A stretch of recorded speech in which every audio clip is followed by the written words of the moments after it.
Bapak, Ibu, dan rekan-rekan semuanya.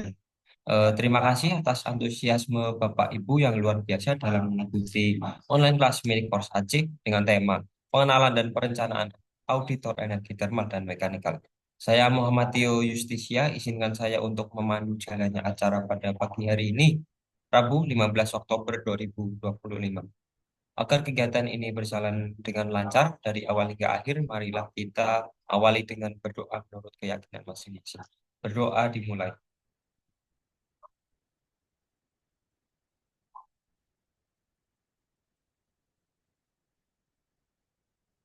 Berdoa selesai.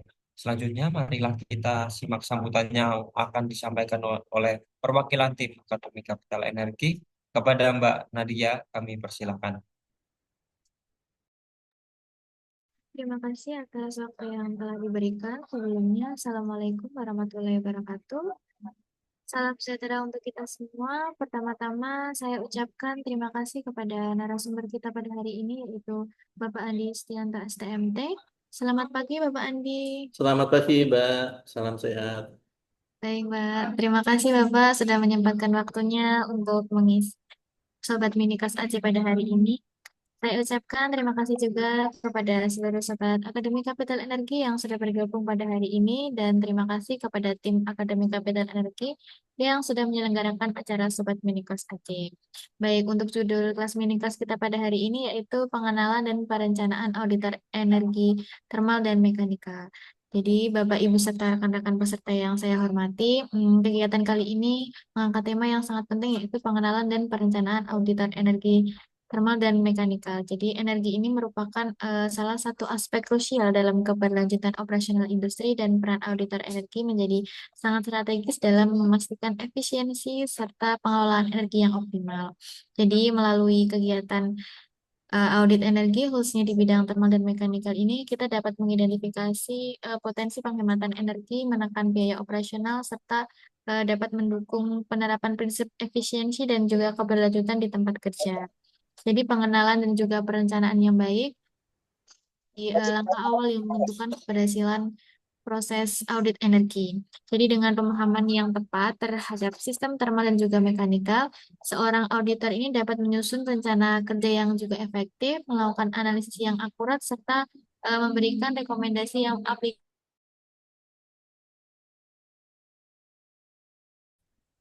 Jadi harapan kami melalui forum pembelajaran singkat ini, para peserta dapat memperoleh wawasan dan juga keterampilan praktis dalam mengenal peran serta langkah-langkah strategis perencanaan audit energi termal dan juga mekanika. Jadi semoga mini course ini menjadi sarana yang bermanfaat untuk memperkuat kompetensi, mendorong efisiensi energi dan juga mendukung terciptanya lingkungan kerja yang lebih hemat energi, produktif, dan juga tetap berkelanjutan. Baik, mungkin di kesempatan ini izinkan kami juga untuk menawarkan program AC Member. Pastinya dengan menjadi AC Member ini Bapak Ibu dapat mendapatkan berbagai manfaat ya. Mungkin mulai dari akses ke beragam mini course dan pelatihan dan juga sertifikasi serta juga mendapatkan potongan harga khusus hingga kesempatan untuk membangun networking dengan para profesional di bidangnya. Baik, mungkin akhir kata, mari kita ikuti kegiatan ini dengan semangat belajar, berdiskusi, dan berbagi. Untuk itu, saya Nadia Octavia Bernanda selaku perwakilan dari tim Akademi Kapital Energi membuka Sobat Minikers Aceh pada pagi hari ini. Wassalamualaikum warahmatullahi wabarakatuh. Salam sehat dan selamat mengikuti online kelas Minikers Aceh. Baik, terima kasih atas sambutan yang luar biasa dari Mbak Nadia. Kini kita pada inti acara yang telah ditunggu-tunggu, yaitu penyampaian materi oleh narasumber kita, yaitu Bapak Andi. Selamat pagi, Bapak Andi. Apa kabar hari ini, Bapak? Selamat pagi, Mas. Luar Baik, biasa. tanpa berlama-lama lagi, kami persilahkan kepada Bapak untuk menyampaikan materinya. Mungkin kurang lebih 60 sampai 75 menit, Bapak. Oke, baik. Terima kasih, Mas Tio ya, dari Akademi Kapital Energi. Oke, kita mulai. Assalamualaikum warahmatullahi wabarakatuh. Selamat pagi dan salam sehat ya untuk semuanya. Luar biasa sekali ini. Apa kabar nih, Sobat Aceh, Bapak Ibu sekalian, adik-adik mahasiswa barangkali yang ikut ya, boleh menuliskan komentarnya ya di chat Zoom, kabarnya dan mungkin dari mana daerahnya barangkali ya. Ada yang dari Sumatera barangkali. Kalau Kalimantan pasti ada ini ya. Sulawesi mungkin, Jawa, Madura, dan sebagainya ya. Bali ada. Semoga di sana semua cerah ya. Kalau kita eh, kebetulan saya lagi posisi penugasan di Jakarta ya. Di sini cuaca sangat cukup cerah sekali nih. Untuk materinya mungkin bisa dibantu di-share dari admin.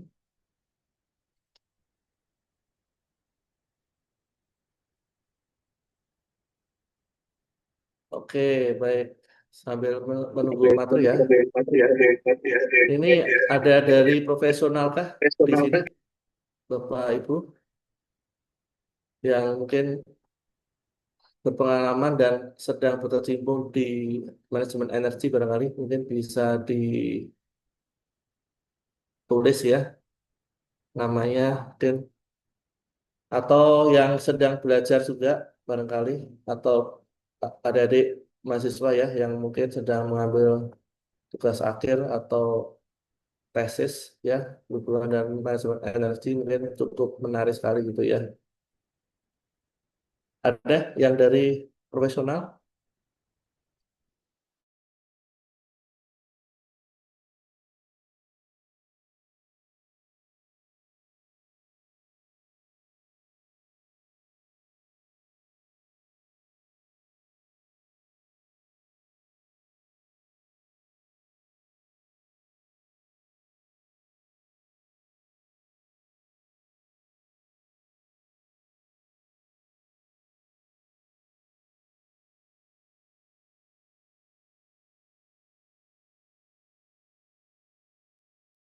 Tes tes. Suara saya masuk nggak, Mas Tio? Masuk, Pak. Tapi tadi sempat Sempat keluar ke baru. luar ya. Oke. Pak Kak David, barangkali mau sharing dari mana? Atau Pak Supardimansyah, barangkali. Silakan. Dari mana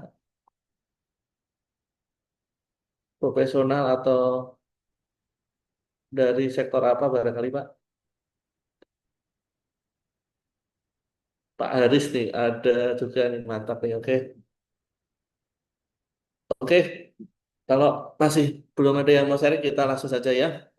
Karena waktunya juga sangat singkat dan biasanya kalau bicara audit energi itu bisa 1 harian ya.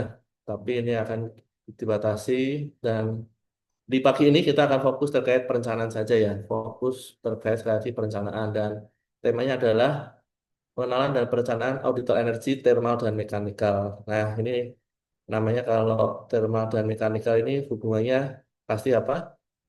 Yang teman-teman atau expert atau mungkin profesional yang memang dia backgroundnya adalah apa di mekanikal ya. Mungkin dia mantan teman-teman Iya, D3, oh sudah benar. S1 barangkali ya, atau S2 sekalipun, bahkan doktor ya, silakan juga ya.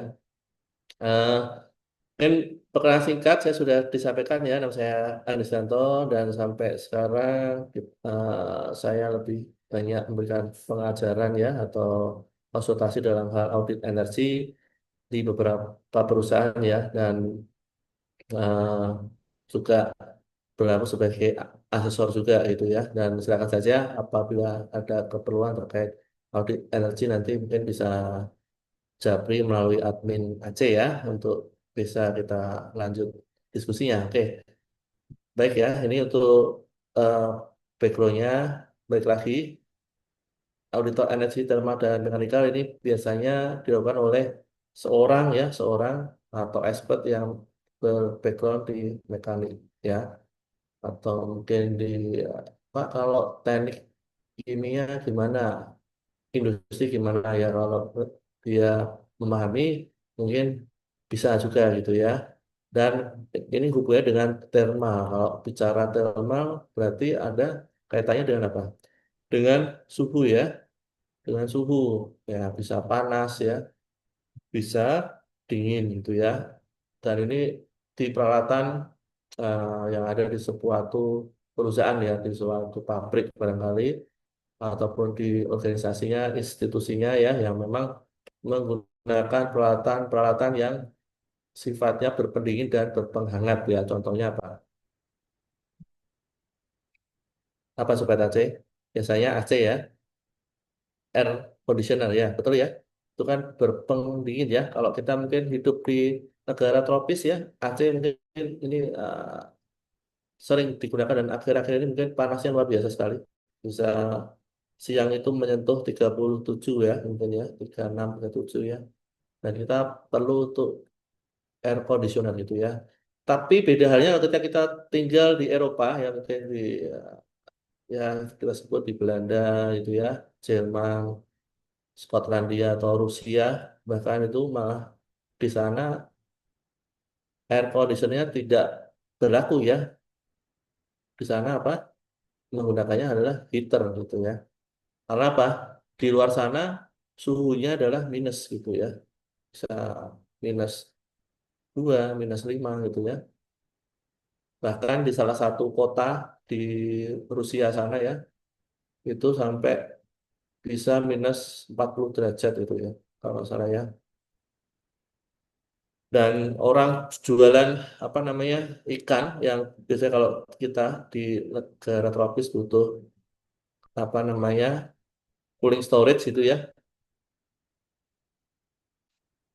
tapi di sana ikan-ikan itu tinggal ditaruh di luar gitu ya, dan biarkan dia terpapar suhu yang cukup dingin sekali gitu ya.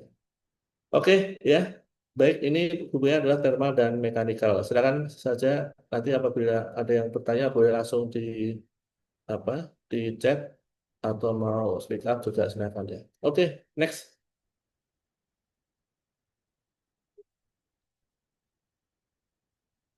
Baik ya. Jadi sekali lagi kita akan membahas terkait dengan audit energi ya, dan hubungannya ini adalah lebih ke bagaimana kita merencanakan dengan baik dan itu sebagai orang yang sudah berpengalaman. Sekali lagi ini untuk orang yang sudah berpengalaman ya, yang memang dia sudah berkecimpung di bidangnya, sudah merasakan manajemen energi khususnya audit energi ini sudah kurun waktu mungkin minimal 3 bulan gitu ya, atau bahkan sudah lebih dari 2 tahun gitu ya.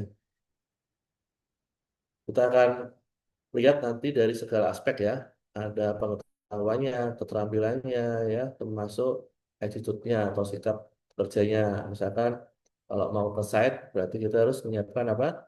APD-nya kan gitu ya. Apa saja yang harus dilengkapi gitu ya. Izinnya juga harus diurus dan sebagainya gitu ya. Next.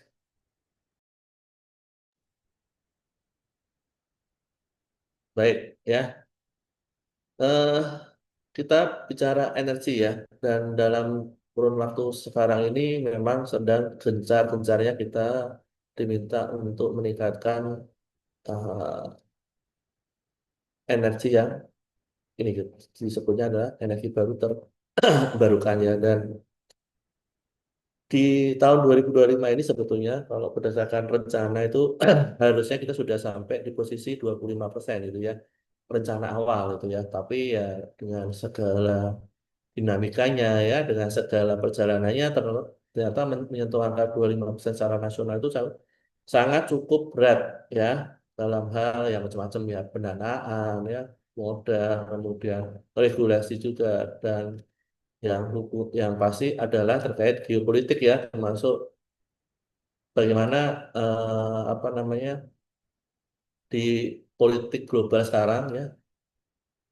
kadang kalau itu apa namanya presidennya khususnya di Amerika sana ya, misalkan sudah berganti maka kebijakannya juga sudah berganti lagi gitu ya, dan itu mungkin cukup menentukan negara-negara yang lain khususnya Indonesia dalam hal ini sebagai negara berkembang ya. Dan kita untuk capaian itu kalau nggak salah sekarang kita baru sampai 16% kalau nggak salah ya, jadi masa cukup berat sekali ya untuk sampai nanti di akhir tahun ya di bulan Desember untuk menyentuh 25%. Oleh sebab itu rencana ini kemudian di apa ya istilahnya direvisi gitu ya, diturunkan gitu supaya apa? Supaya bisa tercapai dengan baik gitu ya dan itu untuk seluruh Indonesia ya dari Sumatera sampai dengan Papua gitu.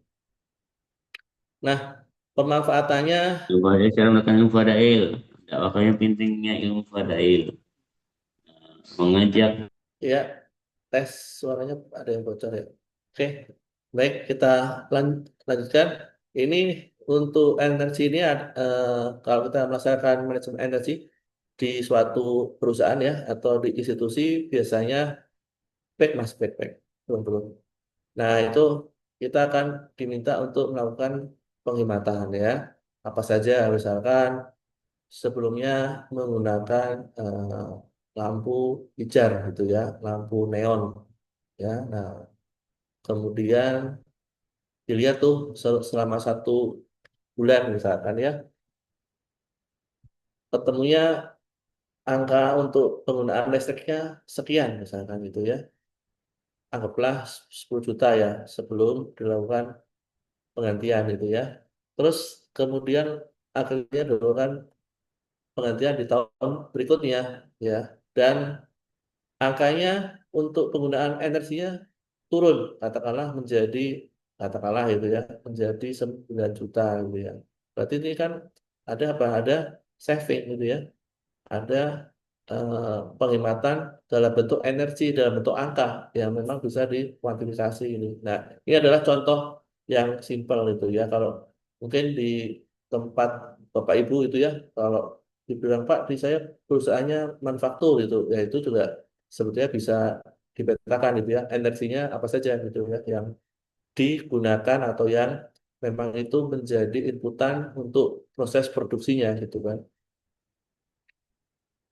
Kemudian eh, kita ada regulasi yang mengatur terkait dengan energi ini, yaitu di Undang-Undang 30 tahun 2007 ini juga tuh sudah cukup lama ya, hampir 18 tahun. Kemudian PP terbaru ya, nah ini PP terbaru ini menggantikan sebelumnya yaitu PP 70 tahun 2009 terkait dengan konservasi energi ya. Jadi secara regulasi sudah cukup apa ya, istilahnya cukup jelas ya, cukup detail, cukup apa menjadi sarana untuk kita melaksanakan dengan baik gitu ya. Namun sekali lagi karena butuh dukungan ya semua stakeholder termasuk kita sebagai masyarakat, maka perlu untuk dilakukan ya semacam sosialisasi ya pembelajaran termasuk yang sekarang ini kita lakukan gitu ya. Harapannya apa? Kita sebagai masyarakat, sebagai warga negara ya yang mungkin awam, yang mungkin belum mengenal audit energi itu apa. Nah, akhirnya bisa melaksanakan minimal di tempatnya ya, di perusahaannya atau mungkin syukur di rumahnya nih gitu ya karena sebagai kepala keluarga mungkin akan lihat ya waduh kok sekarang akhir-akhir ini di rumah saya boros nih apa saja yang harus dicek nah itu bisa ya untuk dilakukan apa ya istilahnya audit energi case study ya sebelum nanti mencoba untuk di sebuah perusahaan gitu ya. Nah di regulasi PP 33 ini mengatur terkait pelaksanaannya ya. Konservasi energi siapa yang harus melakukannya gitu ya. Yang jelas yang paling besar biasanya adalah perusahaan penyedia energi ya. Penyedia energi. Ini yang cukup besar yang biasanya setahun itu dia membutuhkan energi setara ya. Ini dibilangnya adalah setara TOE ya. Ton oil equivalent ya 6.000 ton oil equivalent ini cukup besar sekali ya siapa itu nah misalkan salah satunya adalah pembangkit listrik kan ya yang sementara saat ini yang terbesar adalah PLN Group ya Selain itu juga ada sektor yang swasta ya, yang juga sama-sama PLTU nih, misalnya kalau Bapak Ibu sering perjalanan ya arah ke Banyuwangi, misalkan ya contoh ke Denpasar itu kan biasanya kalau sudah mulai masuk Probolinggo arah Situbondo itu di sebelah kiri ya kalau kita arah ke Denpasar itu ya, itu pasti kita akan lihat unit-unit di Python ya, betul ya, di desa Python. Nah itu PLTU-nya cukup banyak sekali itu. Ada yang miliknya PLN, ada yang miliknya IPB atau milik swasta ya. Itu macam-macam. Yang paling besar memang di sebelah sana, di sebelah barat itu ada di Suralaya, itu juga termasuk ya perusahaan penyedia eh, energi ya, dan itu besar sekali energi yang harus apa namanya harus dibutuhkan untuk dia juga akhirnya menyediakan energi untuk siapa ya untuk kita semua gitu ya, dari ujung barat sampai ujung timur gitu ya, dan nyambung ya kalau Jawa, Bali, Madura itu sekarang sudah sistem kelistrikannya sudah menyambung gitu ya, dari ujung sampai ujung gitu ya. Nah, itu untuk apa namanya pengguna energi ini wajib melaksanakan manajemen energi ya. Jadi tidak hanya di PLN Group nih, di swasta pun juga sudah diwajibkan. Seperti itu ya. Ini untuk yang penyedia energi, kemudian penggunanya. Nah, siapa? Nah, kalau untuk PP 2023 ini sudah diturunkan ya. Kalau dulu tuh hanya yang di paling besar 6.000 atau lebih besar. Kalau sekarang itu sudah turun ya, sampai paling terkecil adalah perusahaan yang menggunakan energinya setara 400 TOE ya, ton oil equivalent. Itu sudah harus melaksanakan manajemen energi. Di antaranya adalah melaksanakan apa? Audit energi itu. Pak, perusahaan saya masih kecil katakanlah itu ya. Ya, berarti selain yang disebut regulasi tidak diwajibkan gitu ya. Seperti itu ya. Kalau dulu sebelum PP 33 ini yang di PP 70 2009 itu yang diwajibkan untuk melakukan audit energi adalah yang ini perusahaan pembangkit ini kan, karena dia apa namanya untuk penyedia energinya yang paling besar, atau mungkin perusahaan lain yang memang kebutuhan energinya melebihi 6.000 TOE setahun gitu ya. Yang apa ya misalkan semen itu ya, atau mungkin di sebelah barat misalkan industri itu penghasil besi itu ya, itu kan juga cukup besar itu untuk energinya ya, dan yang lainnya ya. Kalau sekarang sudah turun sampai 400, jadi cukup menyasar industri industri yang kecil ya, misalkan apa transportasi ya, mungkin rumah sakit, mall ya, kemudian apartemen. Nah, itu mungkin juga akan diwajibkan untuk melaksanakan audit energi ya. Seperti itu, kemudian kemudian insentif dan insentif. Nah, ini sebagai apa ya saya, sebagai sweetener ya, sebagai pemanis, sebagai motivasi ya untuk pelaksanaan audit energi, atau nantinya kan ah, pasti akan bertanya nih, kenapa perusahaan saya misalkan, atau kenapa pabrik saya harus melaksanakan manajemen energinya. Nah, ini ada di sini ya. Kalau melaksanakan dia dapat insentif, berhasil menurunkan emisi sekian-sekian itu ya, kalaupun belum, ya mungkin akan ada disinsentifnya atau akan ada semacam penaltinya gitu ya. Kemudian juga penyediaan data dan informasi, karena sekarang sistem pelaporan manajemen energinya sudah apa ya terlapor dengan baik lewat aplikasi itu ya yang sudah disediakan oleh pihak ESDM, dan kita sebagai masyarakat pengguna energi tinggal melaporkan secara berkala gitu ya. Kemudian ada pembinaan dan pengawasan oleh siapa ya, oleh teman-teman dari ESDM sebagai apa regulator ya. Nah, harapannya PPI ini apa? Sebetulnya ya baik lagi ya untuk melestarikan sumber-sumber daya energi ya, untuk melestarikan ya, dan juga untuk meningkatkan efisiensi. Pak, kalau dibilang berarti nggak boleh boros-borosan ya, ya namanya penggunaan kan yang penting cukup gitu ya. Contoh yang paling simpel lah, misalnya apa? Ya kita misalkan ngecas handphone gitu ya, Bapak Ibu mungkin sering lah ya ngecas handphonenya, posisinya sudah penuh nih ya. Sebelumnya mungkin dicas malam sebelum istirahat ya katakanlah jam 9 jam 10. Dibiarkan ngecas nih sampai pagi, padahal mungkin jam 12 malam sudah full. Nah, sebaiknya ya kalau kita mau efisien itu setelah full harusnya langsung dicabut Itu gitu ya. belum mudah. Satu ya biar eh, awet handphonenya ya istilahnya.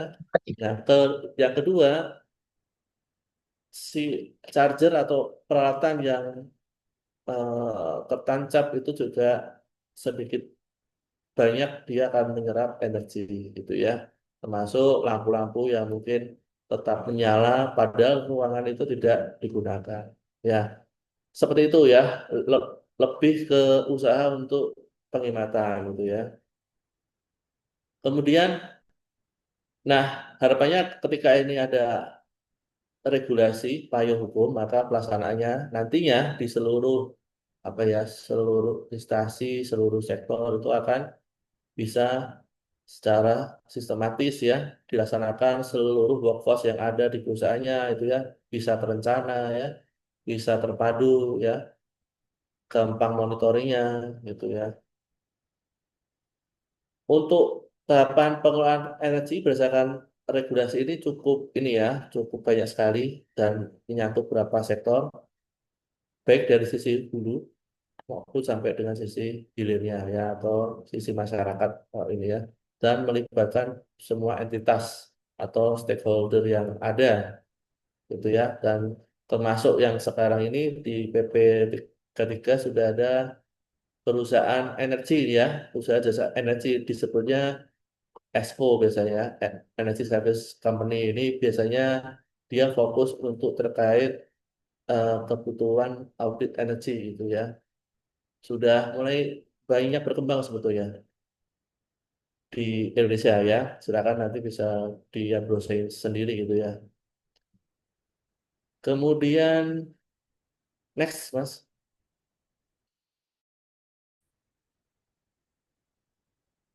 dalam hal pelaksanaannya konservasi energi mencakup tahapannya. Oke, ini sudah kita sebut ya, mulai dari penyedia energi, industri yang paling dulunya ya istilahnya.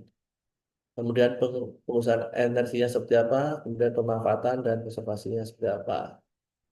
Kemudian dari sisi pemanfaatannya, yaitu bagaimana kita bisa melakukan konservasi energi ya dengan baik dengan tepat oleh para penggunanya melalui, nah ini melalui penerapan manajemen energi. Jadi kalau di perusahaan Bapak Ibu ya di eh, Sobat Aceh semuanya di organisasinya, misalkan di rumah sakit katakanlah ya, rumah sakit A, B, C misalkan itu ya. Nah, ketika dia penggunaannya lebih dari yang sudah ditentukan regulasi tadi ya, misalkan setahun dia mengkonsumsi 650 TOE contoh ini ya, sebagai contoh ya. Nah, maka dia sudah harus punya tim ya, tim atau apa ya, misalkan satuan tugas itu ya, boleh atau apa lah ya, tim ad hoc-nya lah, tim manajemen energi itu harus ada yang diketuai oleh seorang manajer energi ya. Nah, ini harus punya di organisasinya. Pak, punya saya belum, Pak. Ya, segera dibentuk kalau memang sudah di atas dari tuntutan regulasi ya, istilahnya ya. Nah, manajer energi ini dia punya di bawahnya biasanya adalah user-user yang mengawal program-program manajemen energi ya. Misalkan ini rumah sakit di bagian maintenance-nya gitu ya.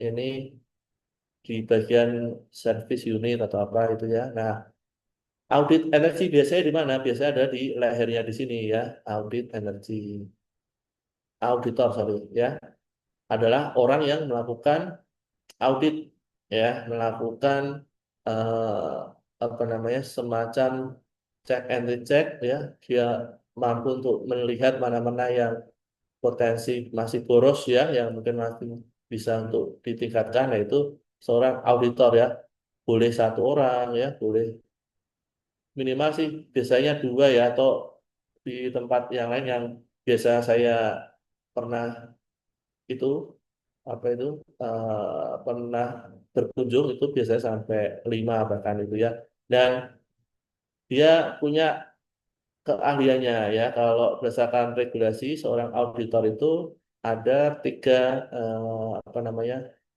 tiga keahliannya ya. Yang pertama yang sekarang sudah kita bahas yaitu thermal mechanical ya. Ini untuk teman-teman yang berbackground mekanik. Kemudian auditor yang untuk sistem kelistrikan. Terus yang terakhir untuk bangunan gedung. Terus kalau misalkan dia punya lima gimana? Ya silakan, boleh mengulang ya. Seperti itu. Nah, auditor inilah yang membantu manajer energi untuk memetakan nih, penggunaan energi di perusahaannya seperti apa sih gitu ya. Energi yang ada di kantorku itu apa saja sih? Oh, air, oke, listrik, oke, gas misalkan, ya, siapa lagi misalkan, atau di di pabrik saya butuh steam ya misalkan, butuh uap, bahan bakarnya apa misalkan dan sebagainya. Nah, itu harus dimappingkan itu ya, dan nanti ketika sudah di mapping, sudah ketemu ya identifikasi dari hasil mapping ini, energinya yang terbesar adalah apa misalkan. Oh, bahan bakar nih, contoh misalkan. Ya, kita akan fokus nanti atau tim manajemen energinya akan fokus di sini gitu ya. Seperti itu ya. Kemudian juga penerapan untuk penggunaan teknologi hemat energi ini sudah cukup banyak sekali ya. Bapak Ibu mungkin kalau yang sering membeli peralatan elektronik ya, AC ya, kemudian apalagi nih, kulkas, kemudian apa lagi misalkan mesin cuci dan sebagainya. Nah, itu biasanya sudah ada kode-kode penghemat energi di sana ya. Itu sudah dipasang nih. Nah, tinggal Bapak Ibu memilih mana yang sesuai gitu ya. Oleh karena itu perlu di apa namanya, disiapkan sumber daya yang kompeten ya untuk melaksanakan manajemen energi ini bisa apa namanya, berlangsung dan baik ya, bisa nantinya memang betul-betul apa, meningkatkan saving dari operasional perusahaan yang harusnya misalkan rekening apa ya, rekening pengeluaran energinya tahun 2024 contohnya 100 juta misalkan itu ya, di rumah sakit ABC, dengan adanya tim manajemen energi ini nantinya ya Bapak Ibu ya, itu akan bisa di reduce gitu ya, kalau memang nanti program-program penghematan energinya memang tepat sasaran ya. Mungkin nanti di akhir tahun 2025 ini dicek lagi ya, mungkin akan bisa ke 90 gitu ya. Barangkali kalau auditornya cukup berpengalaman, dia akan sampai ke 85 juta, hampir 15% nih. Savingnya kan lumayan sekali gitu ya, dan bisa juga nanti operasionalnya itu, biaya operasional itu akan menjadi insentif ke karyawannya ya, bisa menjadi entah dalam bentuk insentif, insentif ataupun bonus ataupun apa saja lah gitu ya. Nah, itu akan sangat lebih berguna gitu ya. Oke, ini pengenalannya lanjut, apalagi Mas? Ya, dan sekarang kita menghadapi tantangan ya, era revolusi industri 4.0 ya, yang kita rasakan, dan kecanggihan teknologi yang ada, yang apalagi sekarang sudah zamannya ini apa, AI, seluruh sektor pastinya akan banyak menggunakan AI ya, dan kita mungkin lihat di Cina sana, negara sana itu banyak sudah menghasilkan AI yang seperti robot ya, robot untuk menyediakan makanan di restoran itu ya, sampai dia diperintahkan untuk menyapu dan sebagainya, itu sudah banyak ya. Dan sekali lagi dengan hadirnya revolusi ini juga tentunya perlu personil ya, perlu orang expert yang memang dia terampil itu ya, terampil di bidangnya. Kalau dia seorang mekanikal ya dia terampil di bidang mekaniknya. Kalau dia seorang electrical ya dia akan terampil di electricalnya ya, atau yang lainnya ya. Seperti itu.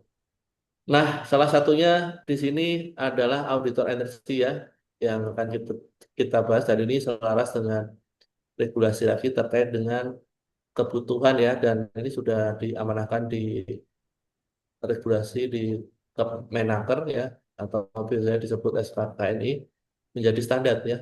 Karena ini sudah standar berarti apa? Berarti dari ujung barat ya, Sumatera sampai dengan Papua itu menggunakan ini gitu ya. Di SKKNI nomor 53 tahun 2018 ya, itu mengatur terkait auditor energi. Dan kalau Bapak Ibu nantinya mengambil sertifikasi ini mendapatkan sertifikasi langsung dari BNSP ya, yang resmi nih, Badan Nasional Sertifikasi Profesi ini. Dan di sertifikatnya ada logo burung Garuda ya, burung ada semacam hologramnya. Nah ini resmi Bapak Ibu Sobat Aceh ya, adik-adik mahasiswa yang mendapatkan itu berarti diakui kompetensinya ya, diakui keahliannya dalam hal khususnya ini di auditor energi. Seperti itu ya. Next.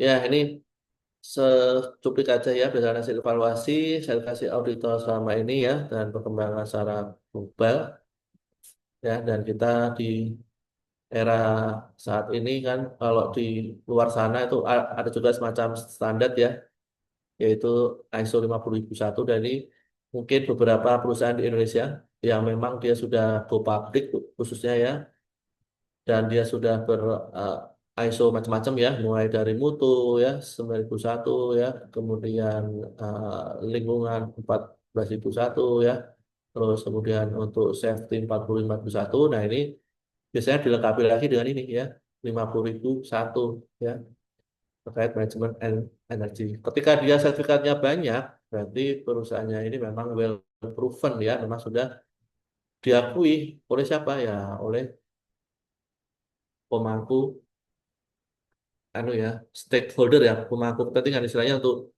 orang banyak ya, sudah terakui ya, istilahnya sudah papan atas lah istilahnya gitu ya.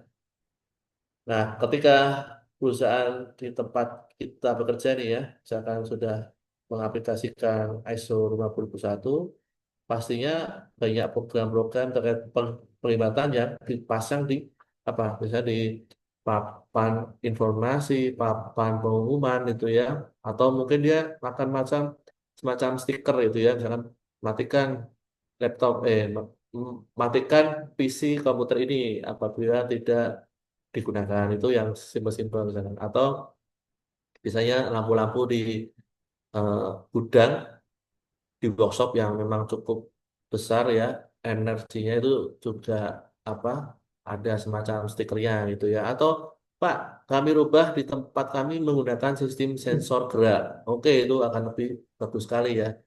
Ketika orang masuk, lampunya akan nyala otomatis. Dan itu sudah banyak sekali ya tempat-tempat umum ya. Contohnya mungkin di mall ya, mungkin di rumah sakit juga. Silakan Bapak Ibu mungkin pernah berkunjung dan mengalami ya, tiba-tiba waktu mau masuk di kamar kecil itu ya, lampunya langsung nyala nih gitu. Nah itu juga sudah termasuk implementasi manajemen energi ya.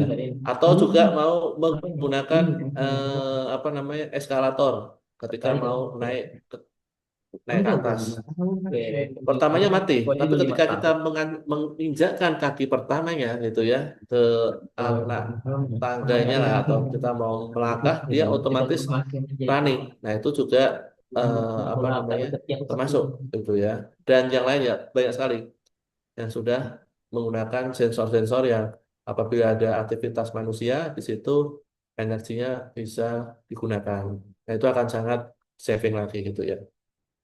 Memang untuk ke sana pasti butuh apa? Butuh investasi ya. Investasinya itu pasti akan lumayan.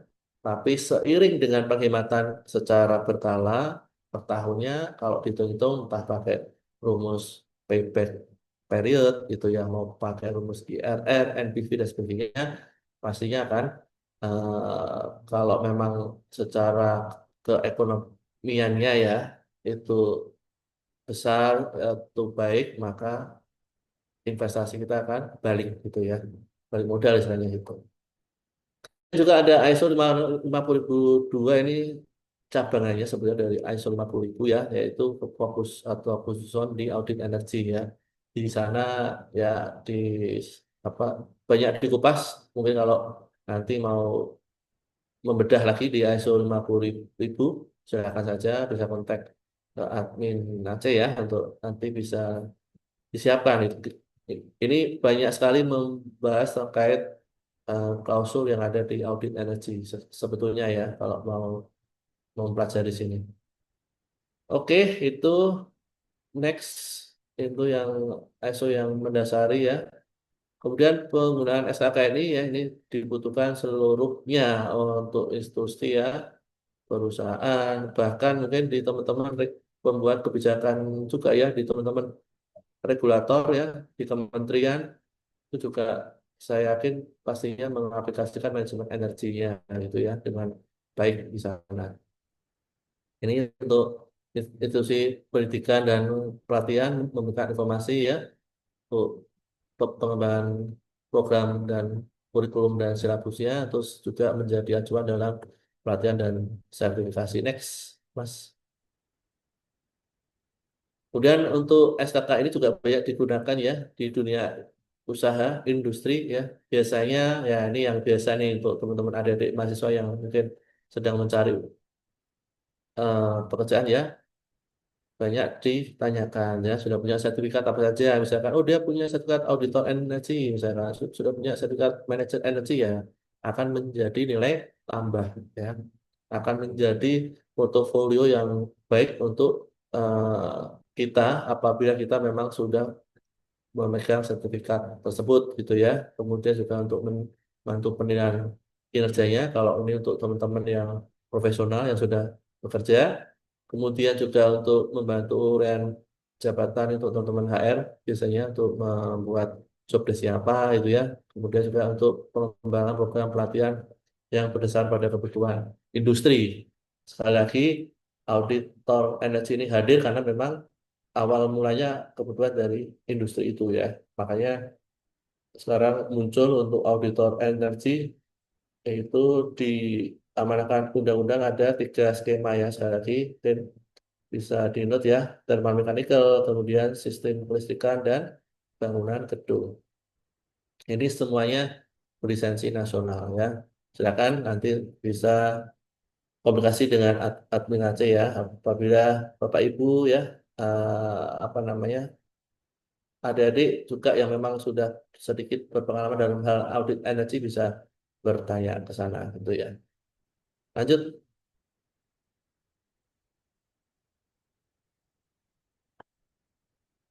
Kemudian SKKNI yang lain ya untuk institusi penyelenggara pengujian dan sertifikasi ya ini untuk si apa namanya BNSP ya saya menjadi acuan untuk programnya seperti apa gitu ya. Penyelenggaraan sertifikasinya seperti apa termasuk asesornya juga harus yang memang berpengalaman di bidang berbasis energi gitu ya. Nah, itu juga akan tepat sasaran apabila nantinya dia akan bertugas melakukan sertifikasi kepada seorang asesi ya yang akan siap untuk diuji itu ya. Next,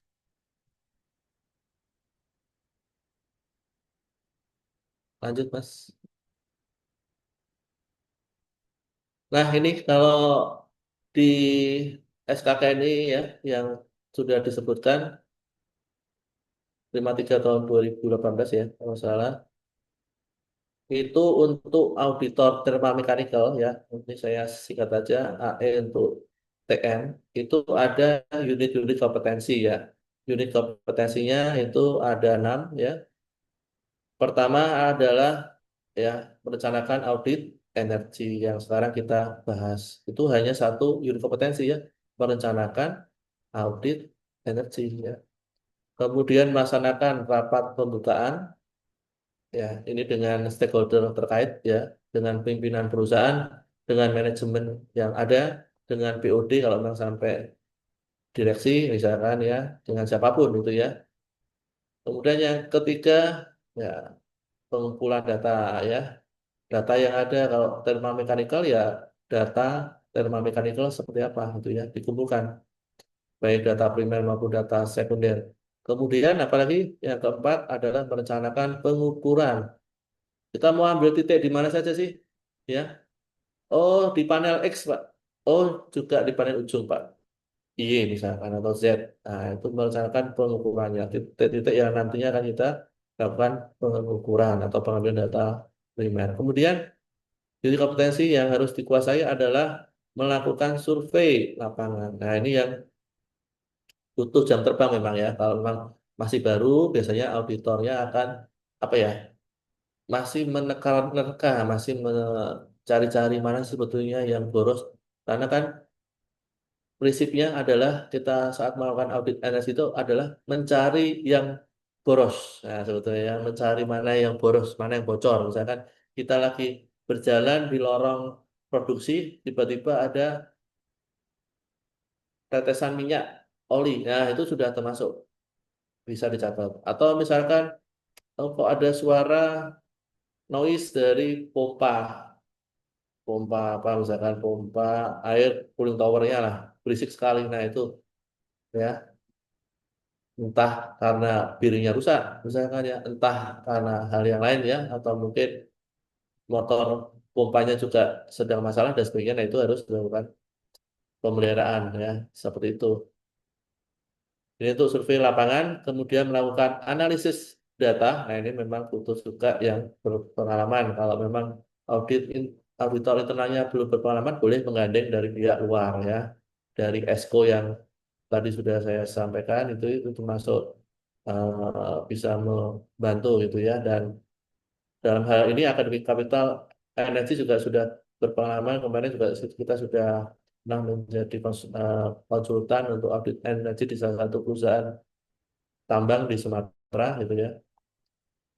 Ini untuk analisa, hasilnya apa sih analisa? Nah, hasilnya adalah nanti ketahuan nih ya, yang penggunaan energinya paling boros, misalkan yang paling besar itu nanti akan dilakukan apa namanya kayak semacam kita akan buat suatu ini apa namanya skala prioritas nih ya, program-program penghematannya apa saja nih yang nanti ketika dihitung ulang nanti ketemu potensial saving atau potensial penghematan yang nanti apabila diaplikasikan beserta juga dengan angka untuk investasinya kalau itu terkait yang high cost biasanya teman-teman ya macam-macam ya hasil program penghematan itu ada yang high cost ada yang medium cost ada yang low cost itu ya misalkan kampanye sosialisasi dan sebagainya itu termasuk yang low low cost itu ya seperti itu analisa dan yang paling terakhir seorang auditor harus mampu untuk membuat laporan ya, laporan audit energinya. Pak, ini setiap apa sebetulnya laporannya? Biasanya kalau yang pernah saya monitoring itu ada yang per bulan ya, per month ya, sebulan sekali ya. Ada juga yang per triwulanan boleh ada ya. Ada yang buat per semesteran boleh juga ya, seperti itu. Dan karena sekarang sudah aplikasi online ya dari pihak rekan-rekan SDM, maka ya kita mau nggak mau harus melaporkan itu ya dalam bentuk soft copy ya diupload di sana gitu.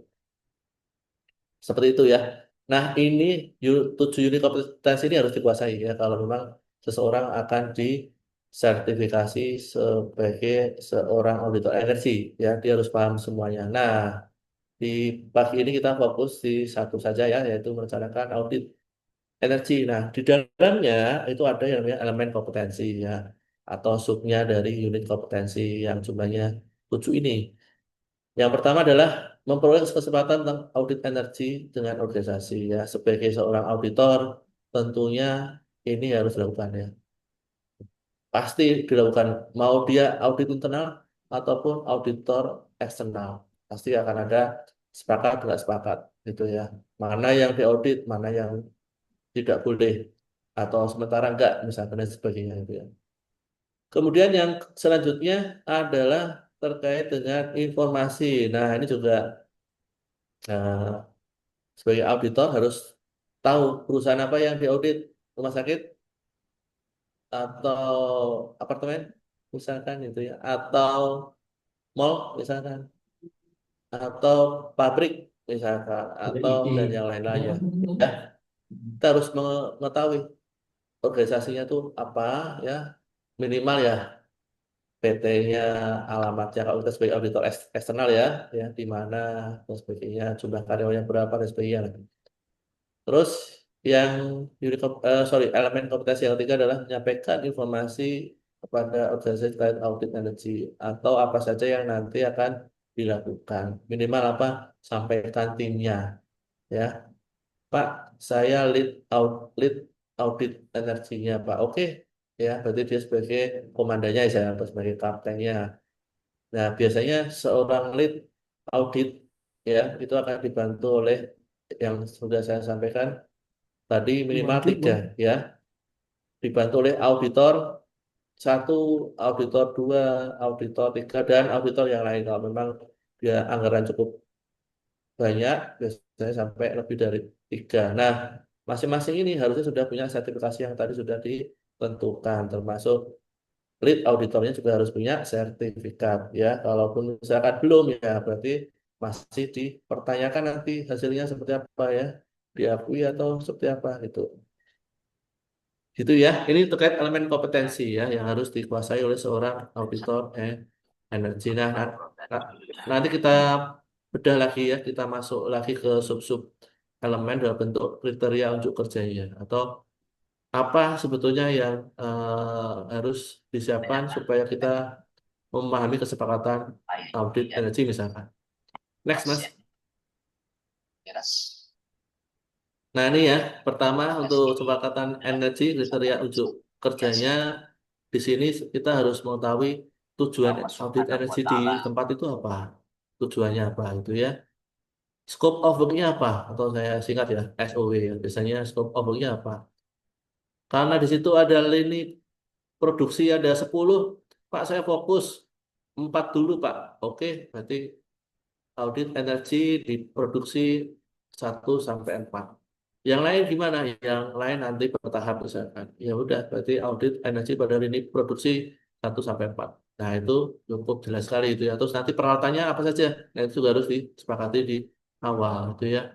Peralatannya ada 4 Pak, empat-empatnya. Oh enggak, saya fokusnya peralatannya hanya 2 saja Pak, A sama B. C sama D-nya tidak karena apa? Sedang digunakan misalkan atau sedang di maintenance atau apalah terserah ya. Ini kita harus disepakati, gitu ya. Batasan audit energinya juga harus jelas ya. Dari mana sampai mana. Ya, atau misalkan gini, kalau kita dibangun sebuah bangunan gedung misalkan, kita melakukan audit energi pasti kita akan melihat denah bangunannya ya, panjang kali lebarnya berapa ya, kemudian ruangannya itu apa saja di dalamnya, lantai satu apa saja, lantai dua apa saja, lantai tiga apa saja gitu ya.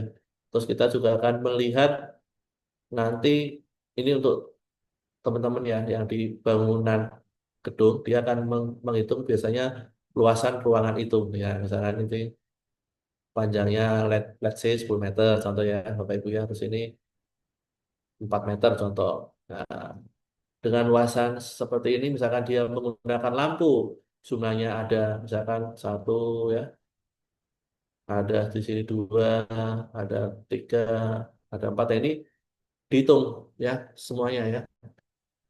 Atau menggunakan AC, oke. Berapa PK misalkan? 2 PK Pak, empat-empatnya, 4 sisi dipakai. Nah, bisa itu termasuk dicatat itu ya. Dengan ruangan sekian, cooling load-nya atau beban pendinginan itu berapa gitu, apakah cukup, lebih dari cukup. Nah ini nanti teman-teman auditor energi bangunan gedung khususnya akan bisa menilai, Oh ternyata di ruangan apa nih? Ini misalkan di ruangan meeting, misalkan ya di ruangan meeting. Ternyata di ruangan meeting itu penggunaan atau intensitas konsumsi energi atau spesifik energi konsumsinya melebihi dari standar Pak. Misalkan harusnya 40 nih, ketika dihitung 43. Berarti apa? Kan lebih besar ya, Bapak Ibu ya. Nah, ketika lebih besar ini, maka ruangan meeting ini harus dilakukan apa? Penghematan. Nah, gitu ya. Seperti itu. Ini untuk pelaksanaannya ya. Kurang lebihnya. Kemudian kebutuhan dan ekspektasi yang akan dicapai atau ditentukan oleh kesepakatan itu dalam organisasi gitu ya. Ini kriteria unjuk kerjanya yang perlu di apa ya dibuktikan dan portofolio biasanya portofolio dalam bentuk laporan audit energi yang itu sudah cukup sih. Atau apa portofolionya adalah misalkan surat penunjukan ya surat penunjukan misalkan kita si A ya misalkan si Anto misalkan itu ya sebagai lead auditor energi pada perusahaan apa. Nah itu sudah cukup. Ini sebagai portofolio ya sekali lagi sebagai bukti bahwa kita seorang auditor energi sudah melaksanakan audit energi dengan baik gitu ya dengan kurun waktu entah 1 bulan yang lalu gitu ya tapi ya biasanya sih kalau disebut sebagai expertnya ya dia minimal sudah lebih dari 3 bulan itu ya 3 sampai 6 bulan tuh tetap masih belajar lah itu ya tapi setelah itu nah itu sudah boleh dianggap dia sebagai expert gitu ya kalau memang dia bisa dilepas gitu ya atau sudah tanpa pengawasan atau tanpa pendamping. Biasanya untuk teman-teman auditor energi yang baru belajar itu pasti akan didampingi oleh entah leadnya, entah atasannya gitu. Seperti itu ya, Bapak Ibu ya. Sekali lagi bukan untuk orang yang sebelumnya nggak paham terus tiba-tiba disertifikasi auditor energi nggak seperti itu ya. Tapi dia harus belajar audit energi, kemudian melaksanakan audit energinya, kemudian sudah ketemu hasilnya memang bisa dihemat dan sebagainya, bisa dihitung dan sebagainya. Nah, baru orang yang tadi belajar itu akan dilakukan sertifikasi sebagai auditor energi. Seperti itu ya. Jadi memang butuh waktu untuk dia melakukan audit energi atau melakukan manajemen energi. Seperti itu ya. Next,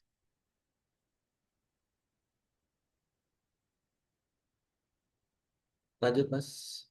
Kemudian rentang waktu ini juga harus clear ya, clear ya saya ya. Harus jelas, saya dikasih waktu 1 hari, oke. Saya dikasih waktu 3 hari saja, Pak. Oke, itu harus clear, Pak ya. Jangan sampai dikasih waktunya 5 hari nih, karena kita nggak siap alatnya ya, harus pinjem, akhirnya molor, Pak. Jadi 7 hari contoh. Nah, ini kan juga akan nanti sebagai image kita juga kurang, termasuk juga nanti akan berdampak ke apa biaya kan, pos yang harusnya untuk 5 hari akan molor menjadi 7 hari gitu ya. Makanya harus clear. Dilaksanakan 3 hari cukup cukup misalkan dan sebagainya. Kemudian jenis auditnya. Nah ini biasanya yang dilakukan nanti akan menentukan nilai kontraknya ya. Sekali lagi ini akan apa ya saya menentukan besaran kontraknya. Apakah audit energi tingkat 1 atau biasanya disebutnya walkthrough audit ya. Walkthrough. Walkthrough itu apa? Sambil jalan istilahnya gitu ya. Walkthrough audit atau preliminary audit lah istilahnya gitu ya. Itu yang level 1. Ini yang sangat ya mungkin biaya sangat cukup murah lah. Itu yang kedua, yang ini sudah audit ya, sudah sampai nanti potensi penghematannya dan sebagainya, skala prioritasnya dan sebagainya. Terus yang cukup mahal atau biaya cukup besar itu yang audit energi yang rinci ya, rinci. Nah, ini walkthrough ya, ini singkat. Yang kedua itu disebut audit energi singkat biasanya. Terus yang ketiga rinci ya. Kalau satu nih itu masuk yang awal asalnya, audit energi awal. Silakan dipilih menyesuaikan dengan anggaran, tapi kalau memang sudah apa ya, perusahaannya sudah sering, biasanya larinya ke level 3 ini atau level 2 kalau memang mungkin anggarannya belum mencukupi ya. Kemudian kriteria evaluasi peringkat peluang penghematannya. Nah, ini juga seorang auditor energi harus mengetahui nih, dia harus paham skala prioritasnya mana nih yang harus dilakukan penghematannya gitu ya dan sebagainya. Komitmen waktu yang digunakan seperti apa? Next. Lanjut. Komitmen waktu sumber daya ya dari organisasi dinegosiasi ya, maksudnya tuh biasanya kan dari pihak kontraktor ya atau dari pihak auditor eksternal menawarkan, Pak, kami datang dengan 5 tim misalkan. Terus kemudian organisasinya, perusahaannya maksudnya yang diaudit nawar atau auditinya ya, calon auditinya nawar, Pak, bisa nggak kalau hanya 4 misalkan, atau secara harga misalkan, atau yang lain lah gitu ya. Silakan aja, ini harus ada kesepakatan ya, seperti itu. Atau misalkan Pak, cukup 4 saja nanti kami bantu Pak. Nah, misalkan ya ada tambahan 2 atau 3 personil dari kami. Nah, berarti ya ini kita sebut nanti auditor internal. Auditor internal di perusahaan itu maksudnya gitu ya. Untuk apa? Supaya dia belajar ke 4 orang yang sebagai auditor eksternal. Boleh, boleh saja dan ini sering saya jumpai ya untuk perusahaan yang baru saja melakukan audit energi. Kemudian data relevan, nah, ini harus apa namanya harus disiapkan oleh perusahaan itu ya, harus lengkap ya, jangan sampai ada data yang apa ya istilahnya ya, yang seharusnya diberikan ya tapi tidak itu ya, akhirnya nanti analisanya menjadi kurang komprehensif, kurang lengkap, kurang detail gitu ya. Kemudian keluhan format laporan ditentukan kesepakatan, ini juga silakan biasanya ada semacam Pak nanti laporannya modelnya seperti A saja gimana Pak? Oh enggak, saya maunya A tambah B. Contoh ini yang misalkan dari suatu organisasi atau perusahaannya itu melakukan nego. Nah, kalau kita sebagai kontraktornya siap, enggak masalah. Oke Pak, nanti kita akan tambahkan laporannya misalkan dengan foto-foto, dengan apa namanya eh, dari aktivitinya setiap hari apa saja, atau dengan nanti tools-toolsnya foto saat apa foto saat proses pengambilan data di lapangannya itu mau disampaikan silakan itu ya, semua adalah apa sepakat ya itu ya. Next, intinya adalah kesepakatan sebetulnya dengan organisasi. Next.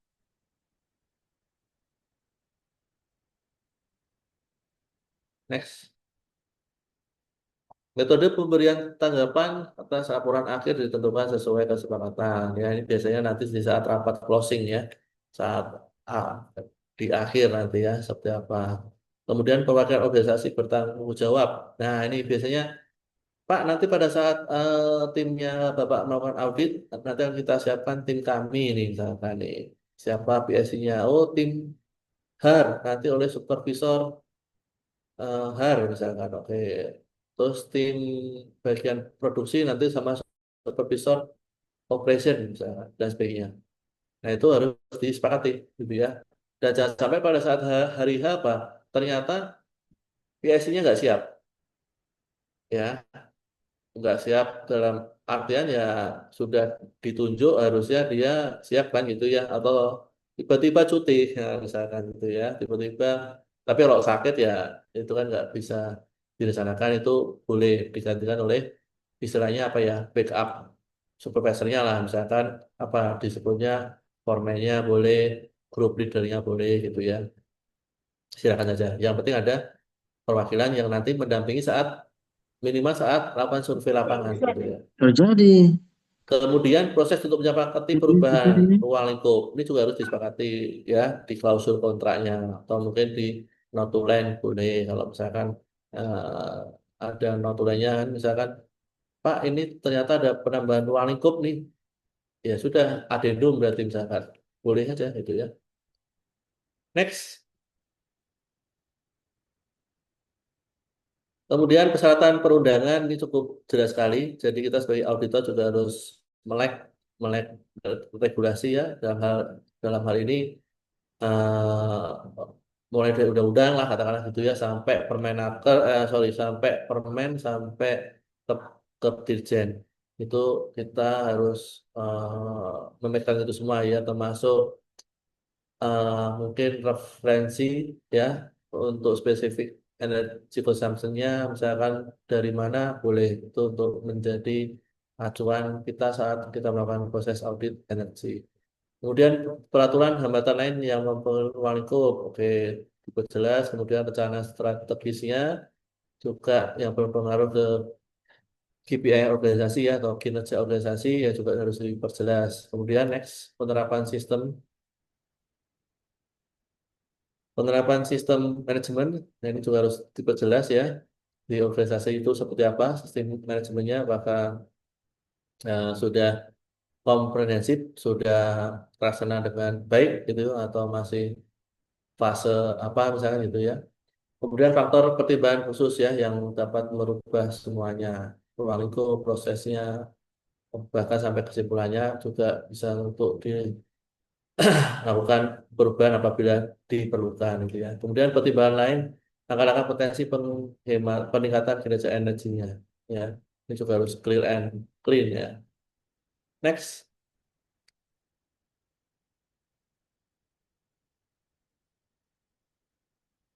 Nah, ini untuk yang nomor satu tadi sudah ya kesepakatan, kemudian untuk informasi organisasi ya.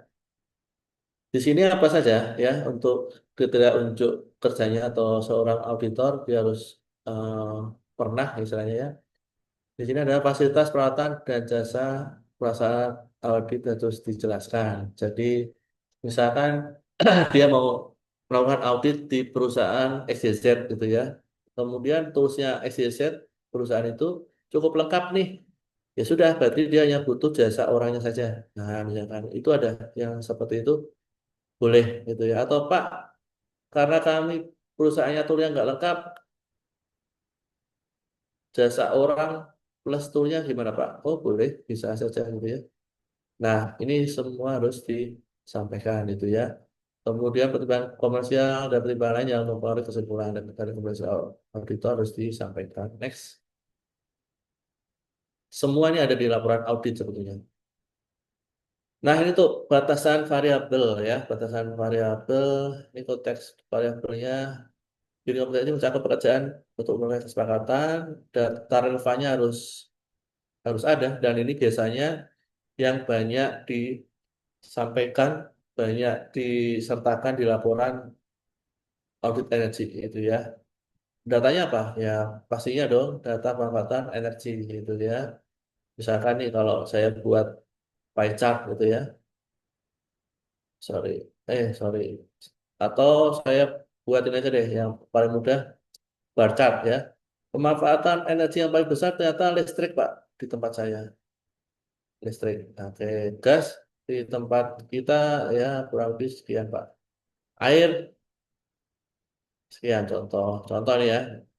Nah, berarti yang paling besar adalah kan listrik ya. Ini gas, ini air. Nah, kita bisa fokus nanti di peralatan pengguna listriknya nih. Beda lagi apa nih misalkan, wow ada pompa Pak, oke. Di tempat kami ada fan Pak, oke. Boiler hanya punya Pak kita, ya oke ya. Apalagi ya itu harus dibedakan. Nah dari peralatan itu kemudian nanti akan muncul peralatan mana yang konsumsi energinya paling besar. Misalkan, oh ternyata yang paling besar adalah di boiler, ya, nggak apa. Ya, nanti kita akan fokus menyasar penghematan yang ada di area itu gitu ya. Kemudian ini juga umur peralatan. Semakin tua, nah ini ya sekali lagi peralatan peralatan elektronik biasanya ya atau mungkin ya bisa di pabrik lah semakin tua, semakin usul, aging ya biasanya dia akan mengalami degradasi dari performance-nya gitu ya. Semakin turun makanya harus dilakukan maintenance ya supaya dia akan terus bisa minimal sama dengan kondisi terakhir, akan naik sedikit misalkan. Nah, itu juga akan mempengaruhi ya. Kita harus paham atau sebagai auditor ya harus memahami. Ya, misalnya nih, saya disuruh mengaudit di PLTU yang umurnya udah 15 tahun, Pak. Wah, itu pasti akan banyak temuan ya. Banyak yang menjadi waste atau menjadi aspek-aspek pemborosan, entah bocor di steamnya, di pipanya itu ya, dan yang lainnya itu ya. Kemudian kapasitas peralatannya seperti apa, kita harus juga memahami kalau kita sebagai auditor energi. Kemudian data produksinya, konsumsi energi, ya ini yang seperti sudah kita sampaikan ya, dan data lain yang terkait. Ini kita harus pegang.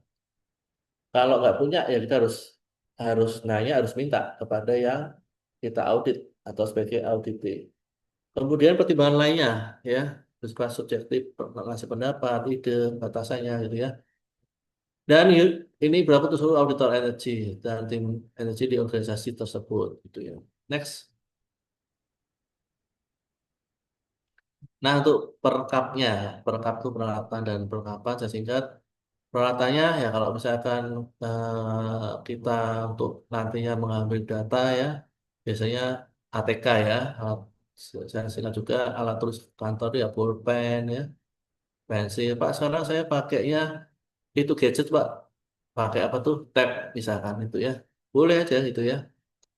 Biar nanti langsung di-report ke lead-nya misalkan. Boleh. Terus atau kita pakai tools, Pak, alat pengolah data. Nah, ini banyak sekali ya. Ini silakan bisa mencari ya sebetulnya tools-tools yang untuk energi analisis misalnya itu banyak sekali.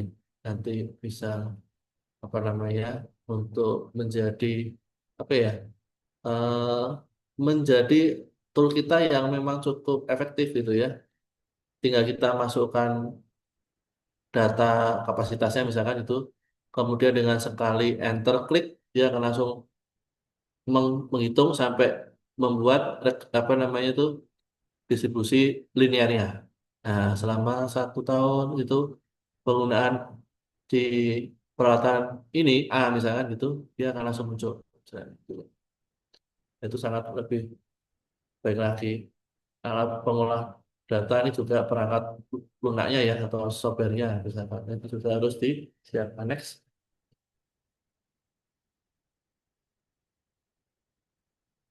Lanjut Mas. Peraturan yang diperlukan apabila ada silakan sesuai dengan organisasi perusahaannya misalnya yang meminta dalam hal ini kalau kita sebagai auditor eksternal norma dan standarnya sekali lagi standar yang diacu sudah kita sampaikan yaitu di Indonesia tetap masih sama dengan negara yang lain mengacu ya untuk SKKNI-nya kita juga mengacu ke ISO. Jadi apa? Ketika kita memegang sertifikat auditor energi sebetulnya kita juga sudah bisa melakukan audit di luar. Ya misalkan kita dipanggil ke Malaysia, Singapura gitu ya, atau ke negara lain yang memang meminta kita sebagai auditor.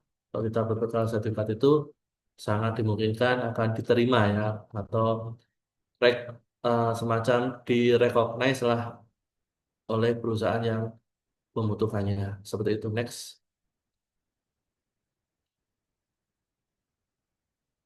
Kemudian panduan dari penilaian. Nah, ini yang biasa nih, biasa dinilai ya, biasa menjadi acuan untuk teman-teman asesor ya. Kita-kita yang sebagai asesor yang nantinya akan mengakses asesi ya, atau orang yang akan diuji ya.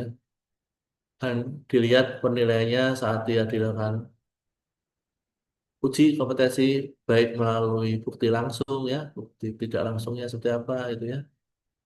Pengetahuannya persyaratan kompetensi kalaupun ada, kemudian pengetahuan dan keterampilannya, bagaimana dia sudah memahami mulai dari nyusun kesepakatan, mengumpulkan informasinya sudah paham, nah, atau pada saat fase persiapan itu apa saja yang harus disiapkan. Nah itu kalau dia mampu menceritakan, mampu menyampaikan dengan baik dengan asesornya, maka memang dia sudah sering melakukan pekerjaannya. Itu ya. Kemudian cara dia bersikap, attitude-nya ya apa yang digunakan, misalkan saat dia melakukan survei APD misalkan dan sebagainya, nah itu berarti sudah di apa namanya akan dinilai oleh asesornya dia cukup kompeten itu ya. Kemudian aspek kritis yang lain next.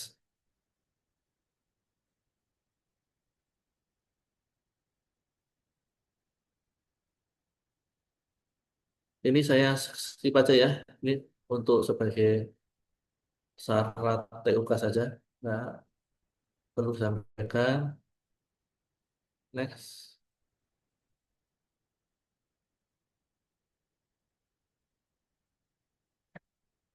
Habis ya. Oke, selanjutnya pengetahuannya ya yang harus disiapkan oleh seorang auditor yang akan diuji. Biasanya dasar komunikasi pastinya dong kalau dia bisa menjadi lead apalagi ya atau dia memang sering melakukan audit dia akan cukup banyak berkomunikasi dengan para stakeholder minimal dengan tadi usernya atau pendampingnya saat ditunjuk PSC-nya ya. Berarti dia harus bisa berkomunikasi dengan baik, mampu melakukan perencanaan audit dengan baik ya, dengan cermat, tepat ya, tidak boleh ada yang kurang termasuk dasar energi yang dipahami, dia harus sangat paham ya. Kemudian dasar-dasar manajemen project untuk sebagai pelengkap karena sifatnya kerjaannya adalah project gitu ya dalam kurun waktu entah 1 hari, 1 minggu misalkan itu.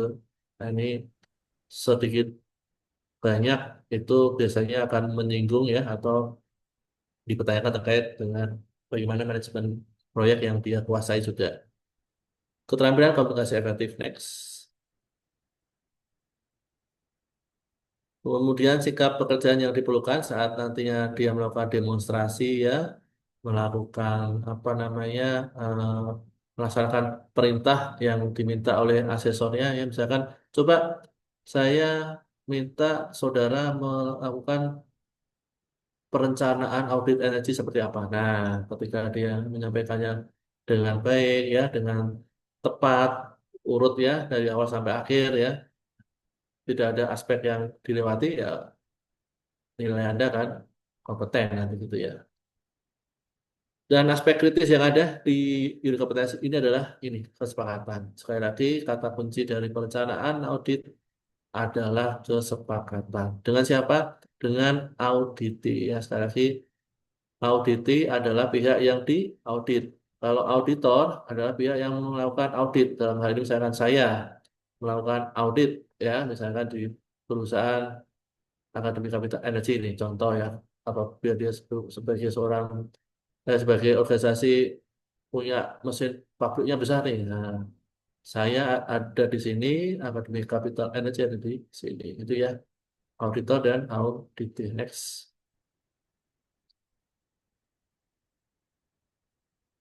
Cukup ya, habis ya. Oke, baik sementara itu ya eh, terkait perencanaan audit energi. Kalau mau bicara audit energi secara keseluruhan, apalagi teknis, nanti mungkin bisa usul ya ke admin AC. Nanti akan kita siapkan, misalkan contoh Pak, saya mau coba kita studi kasus mengaudit sebuah power plant misalnya ya, sebuah eh, pembangkit listrik kapasitas misalkan 50 megawatt. Ini contoh kan di situ peralatannya banyak sekali ya. Ada pompa, fan, kompresor ya, kemudian apalagi dan macam-macamnya. Itu kita akan bisa untuk melakukan audit dari awal sampai akhir itu ya, sampai nantinya kita bisa memahami peralatan mana sih sebetulnya yang masih bisa untuk ditingkatkan penggunaan energinya atau diefisiensikan. Itu saja. Ya, dari saya mungkin langsung saja untuk open discussion ya, Mas Tio. Silakan.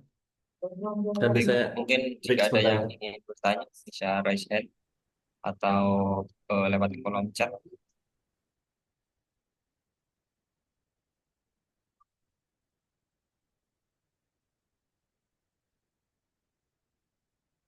Oh, ini ada pertanyaan ya, Mas Tio ya, dari Pak Sugesti Winarso. Pak Sugesti mungkin masih di sini kah?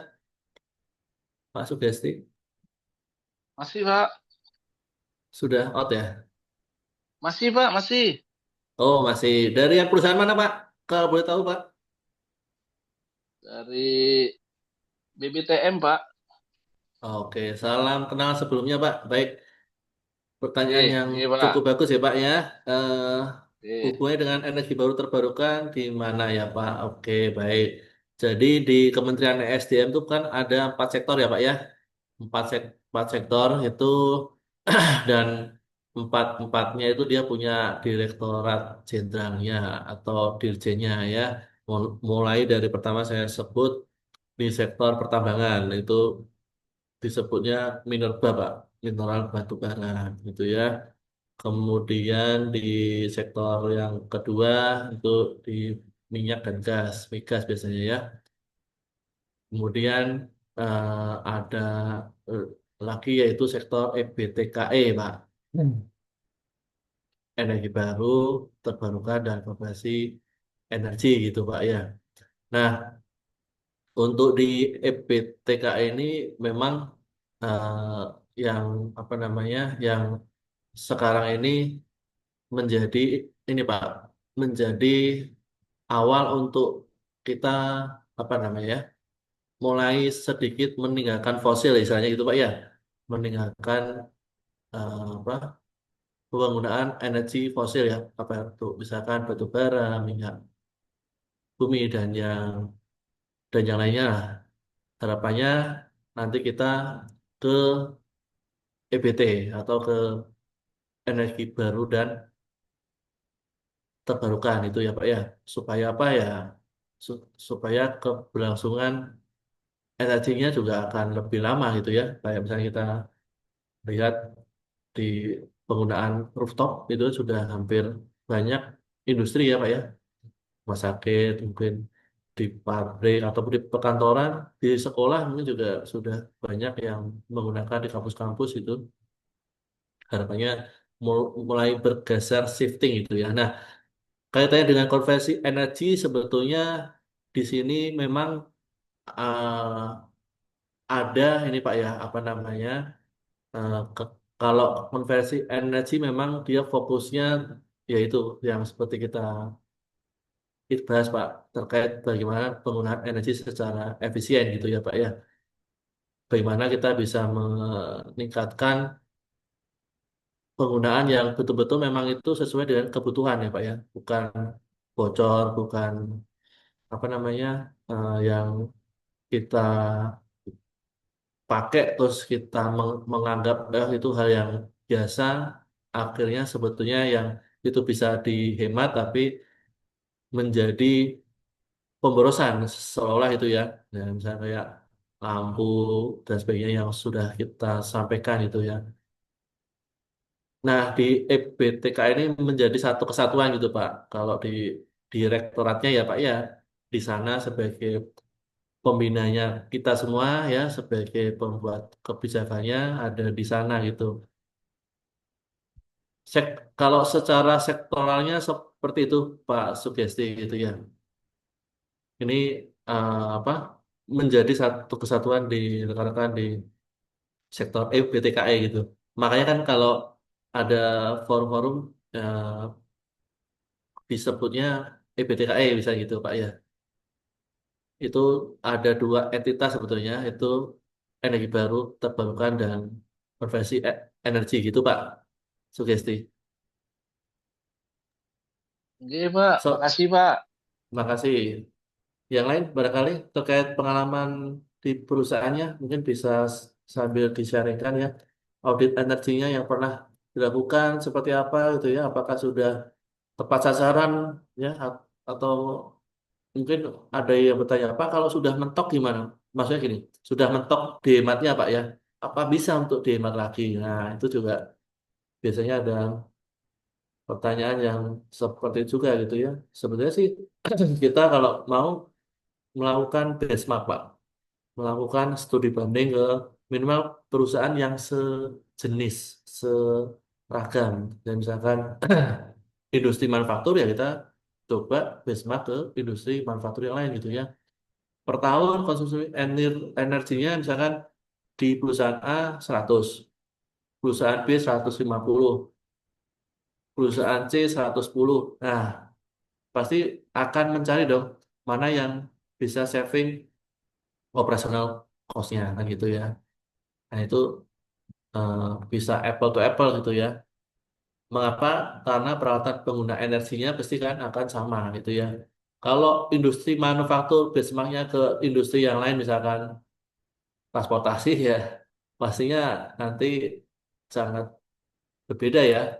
Dalam hal apa? Dalam hal pengguna energinya atau peralatannya gitu ya maksudnya. Gitu. Sebaiknya kalau kita sebagai apa namanya sebagai is- institusi yang memang menjalankan manajemen energi akan selalu mencari kompetitornya misalnya, oh di kita sudah bisa saving sampai 25% nih. Nah, kira-kira coba benchmark di tempat lain nih, barangkali ada yang bisa kita ATM ya, amati, tiru dan modifikasi misalkan. Itu silakan aja gitu. Seperti itu ya. Atau dari adik-adik mahasiswa barangkali ada yang mau bertanya.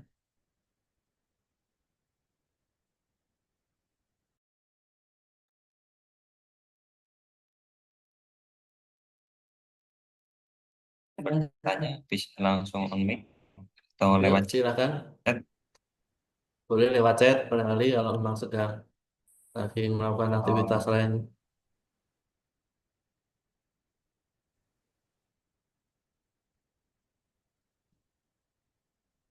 Sebenarnya kalau untuk audit energi memang harus ini ya, waktunya dari awal sampai sore Mas Satyo ya, karena materinya cukup menarik sebetulnya kalau mau dibedah kupas tuntas sih istilahnya gitu ya.